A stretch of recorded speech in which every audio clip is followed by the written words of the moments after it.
नमस्कार दोस्तों, जय श्री कृष्णा, राधे राधे। संपूर्ण देवी कथा। धार्मिक कथाओं के अनुसार एक बार बृहस्पति देव ने ब्रह्मा जी से सवाल किया, चैत्र व आश्विन मास के शुक्ल पक्ष में नवरात्रि का व्रत और उत्सव क्यों किया जाता है? इस व्रत का क्या फल है? इसे किस प्रकार करना उचित है? पहले इस व्रत को किसने किया? बृहस्पति जी ने इस सवाल के जवाब में ब्रह्मा जी से कहा, हे बृहस्पति, प्राणियों के हित की इच्छा से तुमने बहुत अच्छा प्रश्न किया है। दरअसल जो मनुष्य मनोरथ पूर्ण करने वाली दुर्गा, महादेव, सूर्य और नारायण का ध्यान करते हैं, वे मनुष्य धन्य हैं। यह नवरात्रि व्रत संपूर्ण कामनाओं को पूर्ण करने वाला है। इसके करने से पुत्र की कामना वाले को पुत्र, धन की लालसा वाले को धन, विद्या की चाह वाले को विद्या और सुख की इच्छा वाले को सुख मिलता है। इस व्रत को करने से रोगी मनुष्य का रोग दूर हो जाता है, मनुष्य की संपूर्ण विपत्तियां दूर हो जाती हैं और घर में समृद्धि की वृद्धि होती है। बाँझ को पुत्र प्राप्त होता है, समस्त पापों से छुटकारा मिलता है और मन का मनोरथ सिद्ध हो जाता है। ब्रह्मा जी ने कहा, जो मनुष्य इस नवरात्रि व्रत को नहीं करता वह अनेक दुखों को भोगता है और कष्ट व रोग से पीड़ित हो अनगिनत दुखों का कारण बनता है। उनके संतान नहीं होती और वह धन धान्य से रहित हो भूख और प्यास से व्याकुल घूमता फिरता है तथा संज्ञाहीन हो जाता है। जो सधवा स्त्री इस व्रत को नहीं करती वह पति सुख से वंचित हो नाना सुखों को भोग नहीं पाती और दुखों का भोग करती है। यदि व्रत करने वाला मनुष्य सारे दिन का उपवास ना कर सके तो एक समय भोजन करे और 10 दिन बांधवों सहित नवरात्रि व्रत की कथा का श्रवण करे। हे बृहस्पति, जिसने पहले इस महाव्रत को किया वह कथा मैं तुम्हें सुनाता हूँ, तुम सावधान होकर सुनो। इस प्रकार ब्रह्मा जी का वचन सुनकर बृहस्पति जी बोले, हे ब्राह्मण, मनुष्यों का कल्याण करने वाले, इस व्रत के इतिहास को मेरे लिए कहो, मैं सावधान होकर सुन रहा हूँ। आपकी शरण में आए हुए मुझ पर कृपा करो। ब्रह्मा जी बोले, प्राचीन काल में मनोहर नगर में पीड़ित नाम का एक अनाथ ब्राह्मण रहता था। वह भगवती दुर्गा का भक्त था। उसके संपूर्ण सद्गुणों से युक्त सुमति नाम की एक अत्यंत सुंदरी कन्या उत्पन्न हुई। वह कन्या सुमति अपने पिता के घर वाले काल से अपनी सहेलियों के साथ क्रीड़ा करती हुई इस प्रकार बढ़ने लगी जैसे शुक्ल पक्ष का चंद्रमा बढ़ता है। उसका पिता प्रतिदिन जब माँ दुर्गा की पूजा कर होम किया करता था, वह उस समय नियम से वहाँ उपस्थित रहती। एक दिन सुमति अपनी सखियों के साथ खेल में लग गई और भगवती के पूजन में उपस्थित नहीं हुई। उसके पिता को पुत्री की ऐसी असावधानी देखकर क्रोध आया और वह पुत्री से कहने लगा, अरे दुष्ट पुत्री, आज तूने भगवती का पूजन नहीं किया, इस कारण मैं किसी कुष्ठ रोगी या दरिद्र मनुष्य के साथ तेरा विवाह करूंगा। पिता का ऐसा वचन सुन सुमति को बड़ा दुख हुआ और पिता से कहने लगी, हे पिता, मैं आपकी कन्या हूँ तथा सब तरह आपके अधीन हूँ। जैसी आपकी इच्छा हो वैसा ही करो। राजा ने कुष्ठी से, दरिद्र से अथवा जिसके साथ चाहो मेरा विवाह कर दो, पर होगा वही जो मेरे भाग्य में लिखा है। मेरा तो अटल विश्वास है, जो जैसा कर्म करता है उसको उसके अनुसार ही फल मिलता है, क्योंकि कर्म करना मनुष्य के अधीन है और फल देना ईश्वर के। जैसे अग्नि में पड़ने से तृणादि उसको प्रदीप्त कर देते हैं, इस प्रकार कन्या के निर्भयता से कहे हुए वचन सुन उस ब्राह्मण ने क्रोधित हो अपनी कन्या का विवाह एक कुष्ठी के साथ कर दिया और अत्यंत क्रोधित हो पुत्री से कहने लगा, हे पुत्री, अपने कर्म का फल भोगो, देखे भाग्य के भरोसे रहकर क्या करती हो। पिता के ऐसे कटु वचनों को सुन सुमति मन में विचार करने लगी, अहो मेरा बड़ा दुर्भाग्य है जिससे मेरा ऐसा पति मिला।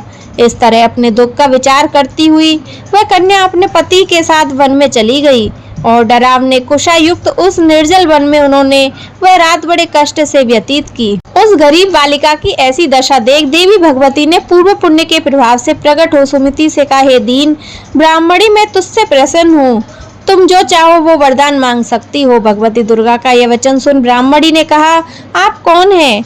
वह सब मुझसे कहो। ब्राह्मणी का ऐसा वचन सुन देवी ने कहा कि मैं आदि शक्ति भगवती हूँ और मैं ही ब्रह्म विद्या व सरस्वती हूँ। प्रसन्न होने पर मैं प्राणियों का दुख दूर कर उनको सुख प्रदान करती हूँ। हे ब्राह्मणी, मैं तुझ पर तेरे पूर्व जन्म के पुण्य से प्रभाव से प्रसन्न हूँ। तुम्हारे पूर्व जन्म का वृतांत बताती हूँ, सुनो। तू पूर्व जन्म में निषाद भील की स्त्री थी और अति पतिव्रता थी। एक दिन तेरे पति निषाद ने चोरी की। चोरी करने के कारण तुम दोनों को सिपाहियों ने पकड़ लिया और ले जाकर जेल खाने में कैद कर दिया। उन लोगों ने तुझको और तेरे पति को भोजन भी नहीं दिया। इस प्रकार नवरात्रि के दिनों में तुमने ना तो कुछ खाया और ना ही जल पिया। इस प्रकार 9 दिन तक नवरात्रि का व्रत हो गया। हे ब्राह्मणी, उन दिनों से जो व्रत हुआ, इस व्रत के प्रभाव से प्रसन्न होकर मैं तुझे मनोवांछित वर देती हूँ। तुम्हारी जो इच्छा हो सो मांगो। इस प्रकार दुर्गा के वचन सुन ब्राह्मणी बोली, अगर आप मुझ पर प्रसन्न हैं तो हे दुर्गे, मैं आपको प्रणाम करती हूँ। कृपया करके मेरे पति का कोढ़ दूर करो। देवी ने कहा, उन दिनों तुमने जो व्रत किया था, उस व्रत का 1 दिन का पुण्य पति का कोढ़ दूर करने के लिए अर्पण करो। उस पुण्य के प्रभाव से तेरा पति कोढ़ से मुक्त हो जाएगा। ब्रह्मा जी बोले, इस प्रकार देवी के वचन सुन उस ब्राह्मणी बहुत प्रसन्न हुई और पति को निरोग करने की इच्छा से जब उसने तथास्तु ऐसा वचन कहा, तब उसके पति का शरीर भगवती दुर्गा की कृपा से कुष्ठ रोग से रहित हो अति कांतिवान हो गया। वह ब्राह्मणी पति की मनोहर देह को देख देवी की स्तुति करने लगी। हे दुर्गे, आप दुर्गति को दूर करने वाली, तीनों लोकों का संताप हरने वाली, समस्त दुखों को दूर करने वाली, रोगी मनुष्य को निरोग करने वाली, प्रसन्न हो मनोवांछित वर देने वाली और दुष्टों का नाश करने वाली हो। हे अम्बे, मुझ निरपराध अबला को मेरे पिता ने कुष्ठी मनुष्य के साथ विवाह कर घर से निकाल दिया। आपने मेरा इस विपदा में उद्धार किया है। देवी, आपको प्रणाम करती हूँ, मेरी रक्षा करो। ब्रह्मा जी बोले, हे बृहस्पति, उस ब्राह्मणी की ऐसी स्तुति सुन देवी बहुत प्रसन्न हुई और ब्राह्मणी से कहा कि हे ब्राह्मणी, तेरे उदायल नामक अति बुद्धिमान, धनवान और कीर्तिवान एक जितेंद्रिय पुत्र शीघ्र उत्पन्न होगा। ऐसा वर प्रदान कर देवी ने ब्राह्मणी से फिर कहा कि हे ब्राह्मणी, और जो कुछ तेरी इच्छा हो वह मांग ले। भगवती दुर्गा का ऐसा वचन सुन सुमति ने कहा कि हे भगवती दुर्गे, अगर आप मुझ पर प्रसन्न हैं तो कृपया कर मुझे नवरात्रि व्रत की विधि और उसके फल का विस्तार से वर्णन करें।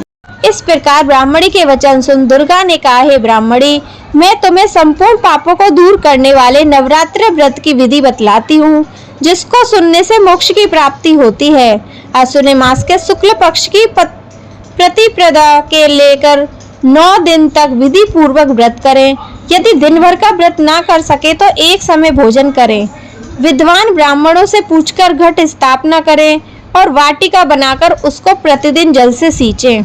महाकाली, महालक्ष्मी, महासरस्वती देवी की मूर्तियां स्थापित कर उनकी नित्य विधि सहित पूजा करें और पुष्पों से विधि पूर्वक अर्घ्य दें। विजोरा के फल से अर्घ्य देने से रूप की प्राप्ति होती है। जायफल के अर्घ्य देने से कीर्ति, दाख से अर्घ्य देने से कार्य की सिद्धि होती है, आंवले से अर्घ्य देने से सुख की प्राप्ति और केले से अर्घ्य देने से आभूषणों की प्राप्ति होती है। इस प्रकार पुष्पों व फलों से अर्घ्य देकर व्रत समाप्त होने पर 9वें दिन विधि हवन करें। खांड, घी, गेहूं, शहद, जौ, तिल, बेल, नारियल, दाख और कदम आदि से हवन करें। गेहूं से होम करने से लक्ष्मी की प्राप्ति होती है। खीर व चंपा से पुष्पों से धन की, बेल पत्तों से तेज व सुख की प्राप्ति होती है। आंवले से कीर्ति और केले से पुत्र की, कमल से राज सम्मान की और दाखों से संपदा की प्राप्ति होती है। खांड, घी, नारियल, शहद, जौ और तिल तथा फलों से होम करने से मनोवांछित वस्तु की प्राप्ति होती है। व्रत करने वाला मनुष्य इस विधि विधान होम कर आचार्य को अत्यंत नम्रता के साथ प्रणाम करे और यज्ञ की सिद्धि के लिए उन्हें दक्षिणा दे। इस प्रकार बताई हुई विधि के अनुसार जो व्यक्ति व्रत करता है उसके सब मनोरथ सिद्ध होते हैं, इसमें तनिक भी संदेह नहीं है। इन 9 दिनों में जो कुछ दान आदि दिया जाता है उसका करोड़ों गुना फल मिलता है। इस नवरात्रि व्रत करने से अश्वमेघ यज्ञ का फल मिलता है। हे ब्राह्मणी, इस संपूर्ण कामनाओं को पूर्ण करने वाली उत्तम व्रत को तीर्थ, मंदिर अथवा घर में विधि के अनुसार करें। ब्रह्मा जी बोले, हे बृहस्पति, इस प्रकार ब्राह्मणी को व्रत की विधि और फल बताकर देवी अंतर्ध्यान हो गई। जो मनुष्य या स्त्री इस व्रत को विधि पूर्वक भक्ति पूर्वक करता है वह इस लोक में सुख प्राप्त कर अंत में दुर्लभ मोक्ष को प्राप्त होता है। हे बृहस्पति, यह इस दुर्लभ व्रत का महत्व है जो मैंने तुम्हें बताया। यह सुन बृहस्पति जी आनंद से प्रफुल्लित हो ब्रह्मा जी से कहने लगे कि हे ब्रह्मा, आपने मुझ पर अति कृपा की है जो मुझे नवरात्रि व्रत का महत्व सुनाया। ब्रह्मा जी बोले, हे बृहस्पति, इस देवी भगवती शक्ति संपूर्ण लोकों का पालन करने वाली है। इस महादेवी के प्रभाव को कौन जान सकता है? बोलो देवी भगवती की जय। बोलो माता रानी की जय।